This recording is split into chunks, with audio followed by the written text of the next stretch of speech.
2장은 데이터입니다. 데이터에 대해서는 이제 통계를 배우고 실무에서 사용하고 하려면 데이터 구조를 기본적으로 이해를 해야 됩니다.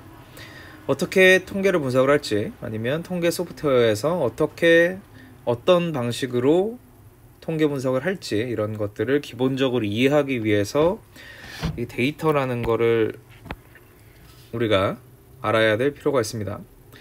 데이터를 파악하기 위해서 먼저 데이터 유형하고 데이터의 구조에 대해서 먼저 알고 있어야 됩니다. 그래서 우리가 보통 일반적으로 뭐 보고서나 이런 데이터가 나와 있는 것들을 볼 때 일반적으로 표의 형태로 보게 되죠. 그래서 이게 표의 형태로 보게 되는데 이쪽을 행이라고 그러고요, 이쪽 데이터를 열이라고 하죠. 여러분들 그래도 많이 봤을 겁니다. 이렇게 표의 형태로 되어 있다고 하면 이쪽을 열 데이터라고 그러고 이쪽을 행 데이터라고 합니다. 그래서 보통은 여기를 x, 여기를 y 라고도 하고요, 아니면은 뭐 xx의 형태로 가지고 있는 것들도 있는데, 이런 것들을 자료라고 기본적으로 하고, 이런 걸 일반적으로 매트릭스 행렬 구조라고 합니다.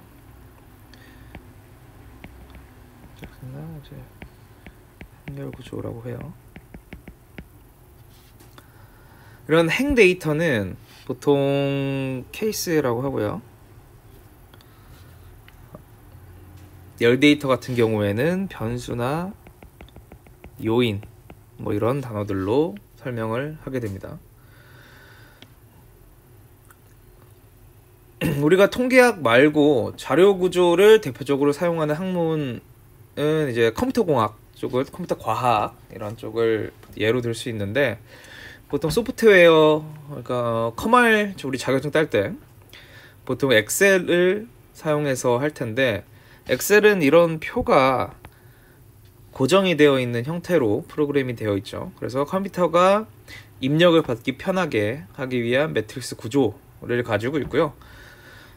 컴퓨터 공학에서는 일반적으로 행을 레코드라 그러고요, 그리고 열은 이제 필드라고 해요. 근데 보통은 행을 할 때 케이스나 레코드라고는 그렇게 잘 말을 안 하고요, 보통 이제 개체 아니면 객체라고도 하고, 사용하는 용어들은 상당히 분야마다 다르게 많이 있습니다. 그래서 우리가 뭐 통계학이나 컴퓨터 과학이나 이런 것들을 배울 때는 이런 용어들을 잘 알고 있어야 뭐 대화를 하든 사용을 하든 할 수 있을 겁니다. 그래서 일본적으로 자료 구조를 보면 부속 소프트웨어가 이렇게 열 방향으로 읽게 되는 경우는 잘 없고요, 데이터를 보통 읽을 때는 행 방향으로 읽게 됩니다.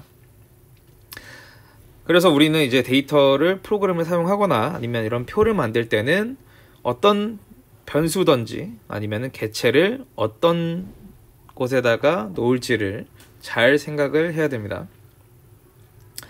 근데 뭐 예를 들어서 카테고리가 여기 학생 1, 학생 2, 학생 3, 뭐 이렇게 이런 데이터가 있다고 하죠. 여기는 뭐 수학, 국어, 과학 이렇게 성적이 있다고 하면, 이 데이터는 여기 앞에서 말한 이 데이터의 형태를 가지고 있겠죠. 그러니까 카테고리가 하나인, 학생이라는 카테고리가 하나인 데이터가 되겠습니다. 근데 이 학생들 점수가 각각 뭐 2점, 3점, 1점, 뭐 1.4점, 5점 뭐 이렇게 다 있을 텐데, 뭐 예를 들어서 남학생, 여학생의 수학, 국어, 과학의 평균을 본다라고 하면, 이 데이터는 학생들의 데이터들을 포함을 하고 있는 데이터겠죠. 그래서 이거는 카테고리가 두 개라고 볼 수 있는 거고요. 이런 데이터 구조에서는 이 카테고리가 한 개인 거와 카테고리가 두 개인 거는 이제 데이터 유형 자체를 다르게 봐야 됩니다. 이런 데이터의 구조에 따른 유형에 따라서 분석 방법이 달라질 수 있고요. 케이스, 변수인 구조의 케이스와 변수 구조인 이런 데이터와 아니면 변수와 변수가 들어가 있는 데이터는 좀 다르게 해석이 됩니다. 이런 예외적인 부분들은 나중에 다시 설명을 해드리겠습니다.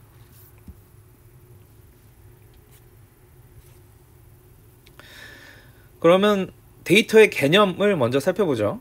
물론 데이터라고 하면은 수학이나 공학에서 말하는 보통 수치들은 많이 봐왔을 겁니다. 그래서 뭐 예를 들어서 키라고 하면 뭐 160, 180, 뭐 175, 뭐 이런 것들이 있겠죠. 이런 뉴메릭 데이터들이 있을 거고, 몸무게라고 하면 뭐 70, 80, 60, 뭐 이렇게 다양하게 있겠죠. 이런 것들 수치 데이터에서 반드시 필요한 두 가지는 이런 값하고 단위가 중요합니다. 그래서 키 같은 경우에는 센티미터가 들어가겠고요. 몸무게 같은 경우에는 킬로그램이 각각 들어가겠죠. 그래서 물리나 유체역학 같은 경우에도 단위라고 하는 매트릭만 알아도 수식을 알 수 있게 됩니다.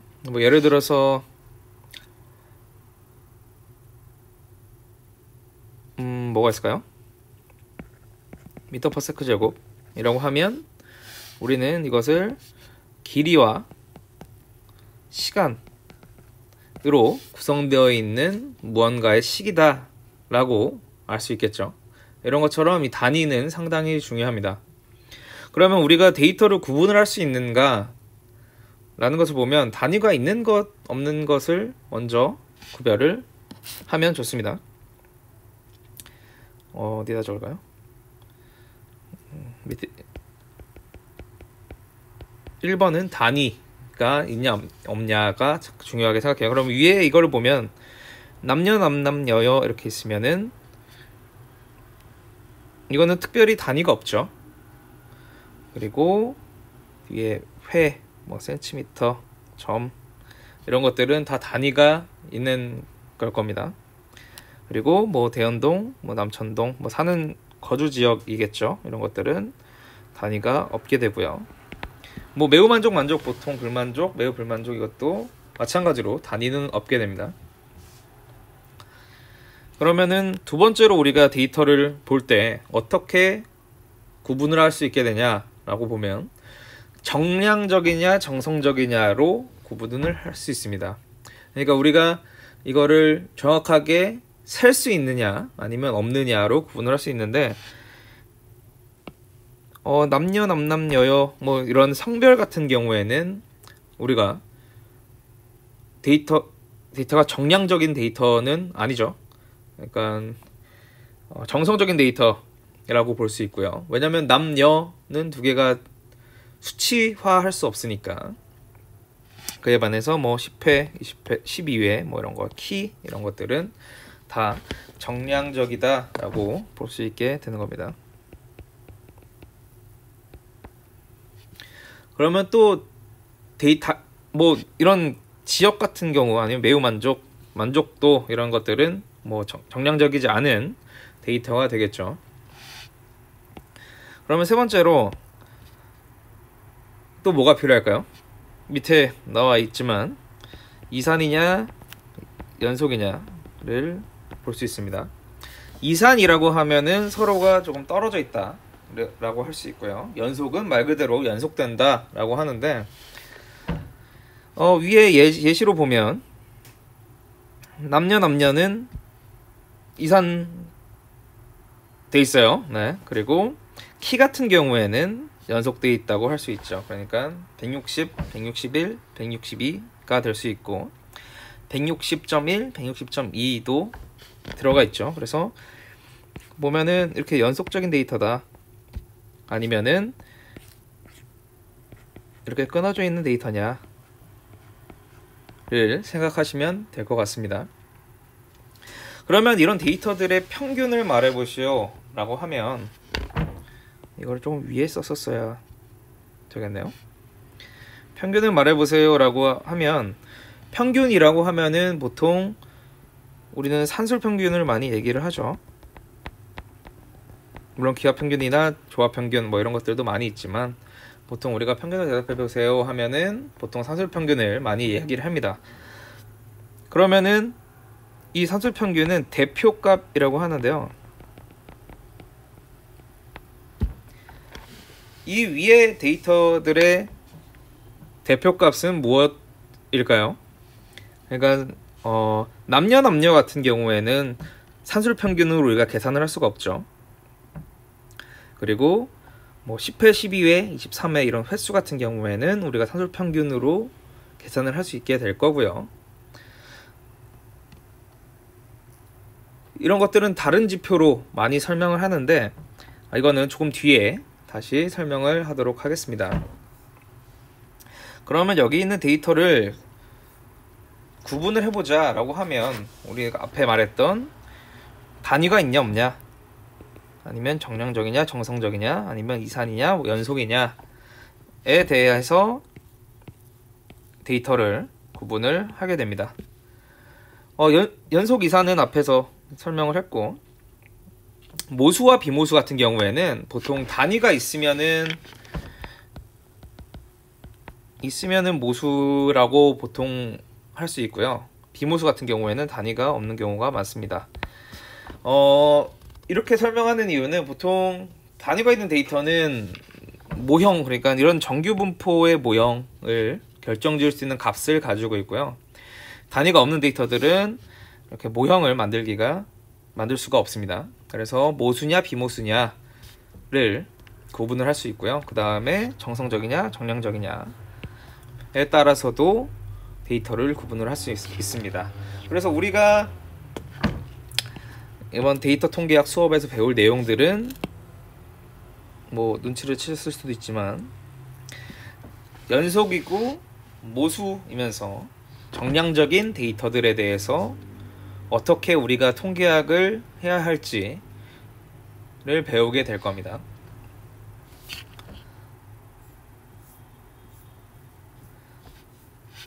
그럼 데이터의 속성 유형을 한번 살펴보죠. 앞에서 계속해서 얘기를 했지만, 데이터들은 사실 어떤 모양을 가지고 있냐, 사실 어떤 속성을 가지고 있냐에 따라서 다양하게 유형을 나눌 수가 있어요. 그 중에서도 보통 이거는 매트릭 타입이라고 잘 안 하고요. 속성 유형이라고 해서 어트리뷰트라고 하죠. 속 유형에 따라서 이렇게 면목 변수냐, 서열 변수냐, 등간 변수냐, 비율 변수냐를 나눌 수 있습니다. 보통 이걸로 데이터 구분을 많이 해요. 보통 면목 변수 같은 경우에는 뭐 다 들어는 보셨나요? 네, 보셨을 거예요. 설명해 드리자면은 뭐 그냥 다른 이름만을 가지고 있는 경우, 뒤에 제가 다 등호를 적어 놨어요. 그러니까 이게 같다, 아니다 정도만 얘기를 할 수 있는 겁니다. 그래서 예를 들어서 집코드 같은 경우에는 그 우편번호죠. 우편번호가 우리 집과 너희 집이 같냐 다르냐, 뭐 같이 살고 있으면 같겠죠. 아니면은 인프로 아이디가 뭐 학번이나 아니면 눈의 색깔, 성별, 이런 것들은 어떤 게 더 크고 어떤 게 더 작다를 얘기할 수 없이, 뭐 남과 여가 다르다는 얘기를 할 수 있죠. 근데 어떤 게 더 크다는 얘기를 할 수 없는 겁니다. 그래서 정확하게 그냥 단지 이름이 다를 뿐인 같다 아니다만 얘기할 수 있는 경우에는 명목 변수라고 합니다. 명목 변수 같은 경우에는 모드라고 해서 보통 최빈값이라고 해요. 그래서 앞에 남녀 이렇게 있다면 이 명목 변수의 대표값을 보려면 최빈값인 남이 최빈값이 되겠어요. 모드 값이 대표값이 될 겁니다. 명목 변수는 이렇게 대표값을 설정을 하고요. 그 다음에 볼 거는 서열 변수 오디널인데요. 이거는 크다 작다를 얘기할 수 있습니다. 말 그대로 서열, 그 오브젝트 간의 순위를 매길 수 있을 때 서열 변수라고 합니다. 어떤 사물의 순서로 나눌 수 있느냐를 이제 얘기를 하는데, 이거는 앞에 명목 변수를 포함을 하게 됩니다. 물론 등간 변수, 서열 변수를 포함하고 비율 변수, 등간 변수를 포함을 해요.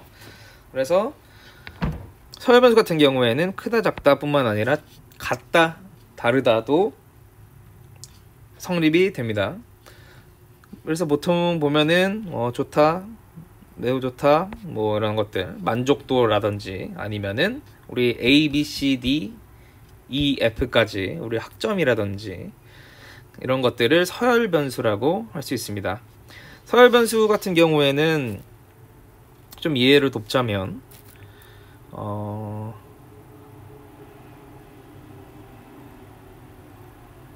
어떤 게 좋을까요? 매우 좋다,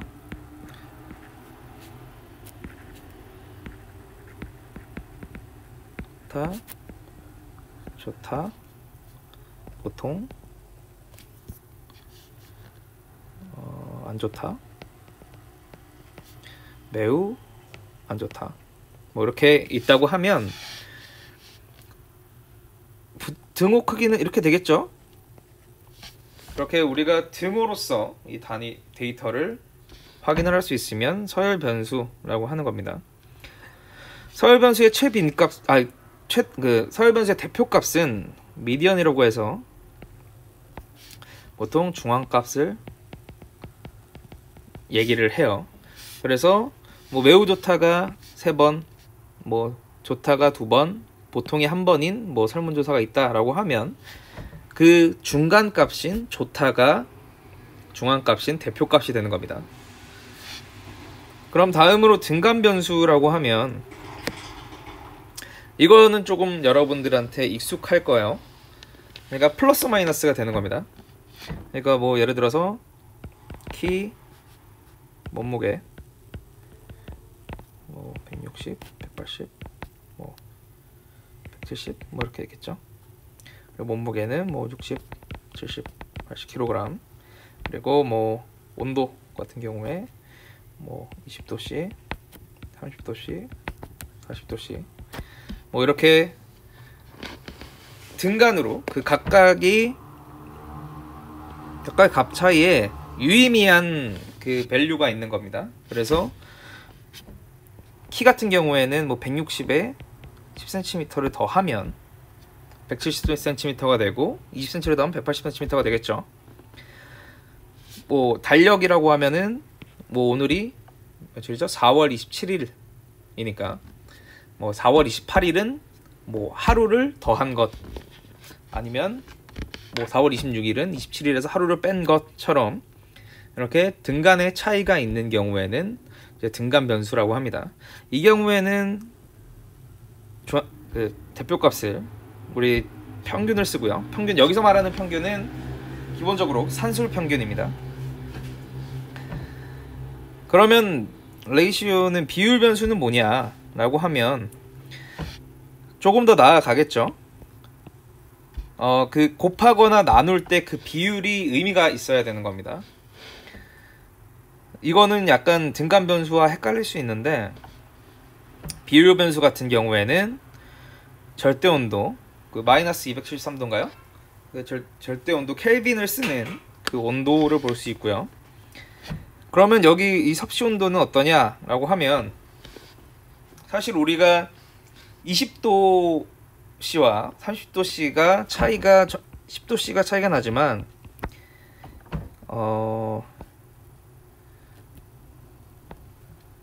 10도씨가 차이가 나지만 이 차이가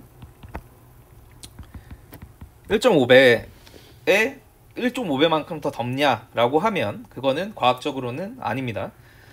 섭씨온도 계산하는 방법을 다 아시나요? 그 수능 풀 때 이렇게 하셨을 텐데 당연히 기억이 안 나겠죠. 근데 뭐 키나 몸무게 같은 경우에는 우리가 뭐 100cm에서 갑자기 다음날 180cm가 됐다라고 하면 이게 플러스 80cm라는 등간 변수로도 사용을 할 수 있겠지만 1.8배가 늘어났다 라고도 할 수 있겠죠. 이런 것처럼 키나 이런 절대적인 그 비율 변수를 의미를 갖고 있는 이런 비율을 갖고 있는 거를 비율 변수라고 합니다. 그래서 비율 변수 같은 경우에는 이제 기하 평균이나 조합 평균을 사용을 해서 대표값을 얘기를 하는데 보통은 우리는 많이 사용하는 게 서열 변수랑 등간 변수를 많이 사용하죠. 명목 변수는 조금 다른 얘기라고 볼 수 있고요. 보통은 우리가 등간 변수를 많이 보고 얘기를 하는데 물론 우리가 통계학 수업을 할 때도 등간 변수를 많이 활용을 할 겁니다. 근데 서열 변수 같은 경우에는 플러스 마이너스가 되지 않는다라고 얘기를 했지만 뭐 리커트 스케일이나 뭐 예를 들어서 매우 좋다, 좋다, 보통 안 좋다, 매우 안 좋다를 5점, 4점, 3점, 2점, 1점이라고 해서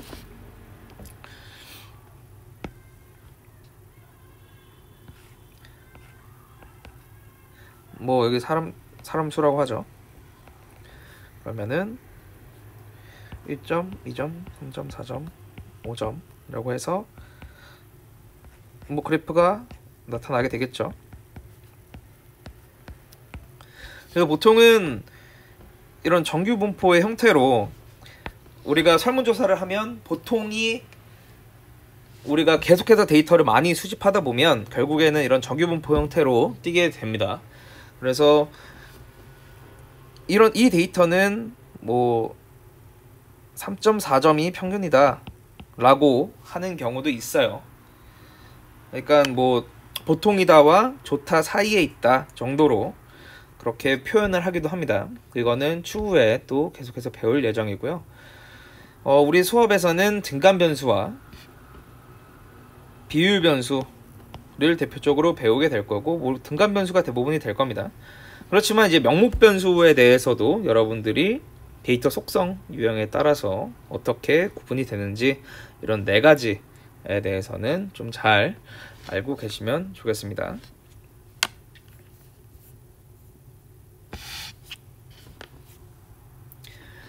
그러면 이렇게 데이터들을 수집을 하려면 어떻게 해야 되냐? 예를 들어서 이제 설문조사라고 하죠. 이런 데이터들을 수집을 하려면 어떻게 해야 되냐라고 하면 실무에서는 보통 설문조사든 아니면은 뭐 이런 데이터들을 수집을 하게 될 일이 있을 겁니다. 그래서 각각의 변수들 간의 수집 기술들이 다르게 있습니다. 이것들을 하나하나 살펴볼게요. 먼저 명목 변수라고 하면 yes or no 라고 해서 2가지 중에 하나를 고르는 겁니다. 그래서 뭐 예 아니요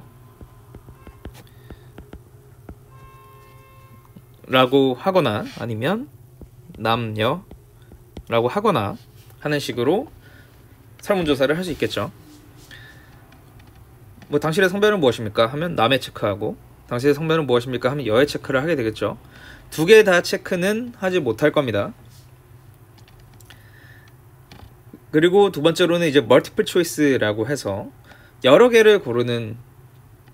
중에 고르는 방법이 있어요. 그래서 pick only one out of them 같은 경우에는 뭐 여러 개 중에 하나를 고르시오 라는 거죠.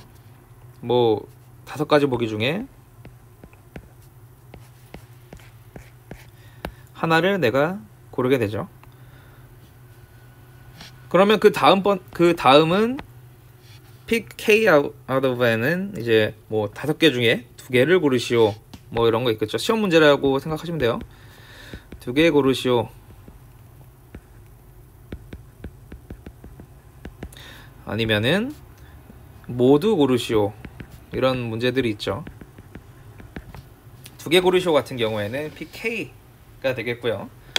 모두 고르시오 같은 경우에는 이제 pick any out of N이 될 겁니다. 우리가 보통은 여러 가지를 고를 때는 뭐 여러분들 인터넷 회원가입을 하거나 할 경우에는 뭐 이런 것들을 보셨을 거예요. 이런 동그라미가 있을 수 있고, 아니면은 네모에 뭐가 있고 네모에 뭐가 있고 해서 모두 고르시오 라고 하는 게 있을 텐데, 보통 이런 동그라미는 다른 거 누르면은 여기 점이 없어지고 이쪽으로 넘어가죠. 그래서 이거는 라디오 버튼이라고 해서 라디오 버튼이라고 얘기를 하고요. 하나만 고를 수 있게 되는 건데, 이거는 체크박스라고 해서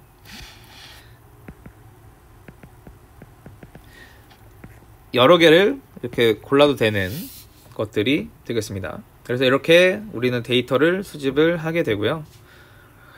그 다음은 서열변수인데요.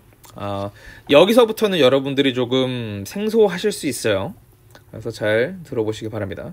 먼저 퍼스트 랭킹 같은 경우에는 강제순위라고 해서 강제적으로 순위를 정하게 하는 겁니다. 그래서 예를 들어서 제품 1이 있고 제품 2가 있고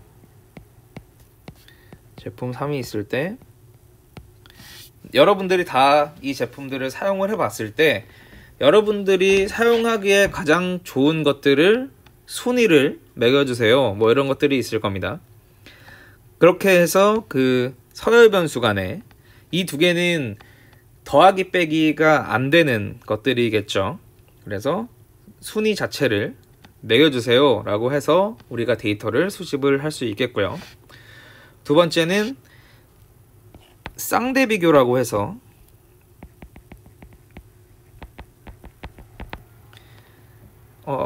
이게 I가 들어가네요. 못하네요. paired comparison이라고 해서 우리가 2개를 비교를 하는 겁니다. 그래서 A와 B 중에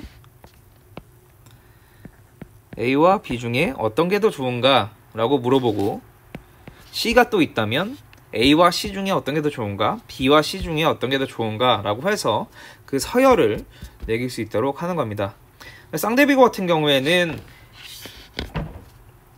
A가 B보다 좋고 B가 C보다 좋은데 A가 C보다 좋을까요는 이거 확실하게 얘기를 하지 못합니다.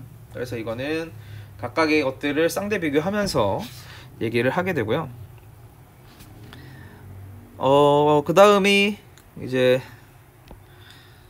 Semantic Differential Scaling이라고 해서 아까 여러분들한테 얘기를 했던 매우 좋음, 좋음, 보통, 나쁨, 아주 나쁨, 뭐 이런 것들을 각각의 의미를 부여를 해서 스케일링을 하는 겁니다. 그리고 리커트 스케일이라고 하면 이것도 앞에 얘기를 했어요. 그 매우 좋음 얘기를 하면서 각각의 매우 좋음, 좋다, 보통, 안 좋다, 매우 나쁨에서 이 숫자로 치환을 해서 스케일링을 하는 게 리커트 스케일링이라고 합니다. 그래서 뭐 예를 들어서 이 수업이 만족도가 어떻습니까? 라고 했을 때 매우 좋다, 좋다, 보통, 나쁘다, 아주 나쁘다를 5점, 4점, 3점, 2점, 1점으로 계산을 해서 뭐 평균을 내거나 하는 식으로 하게 됩니다. 사실상 여러분들 학점 같은 경우에도 뭐 A, B, C, D, F가 있겠지만 이게 A와 B의 차이가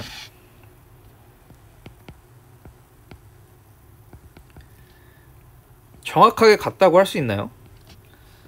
그러니까 뭐 이거를 뭐로 측정해야 될지는 정확하게 잘 모르겠지만 공부량이라고 할지 아니면은 뭐 전체 각각 수업에 대한 요소들 간의 합계로 할지는 뭐 그 보는 거에 따라 다르겠지만 A와 B가 학점으로서는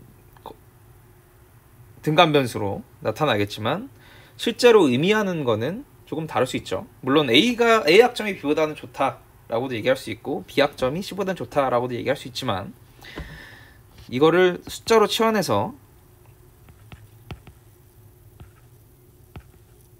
하게 되는 겁니다. 보통 리커트 스케일 같은 경우에는 설문조사할 때 많이 사용을 해요. 그래서 아까 말했듯이 매우 좋다, 좋다, 보통, 나쁨, 아주 나쁨 같은 경우에는 5포인트 리커트 스케일이라고 하고요. 아니면은 이거를 3개로도 할 수 있고요.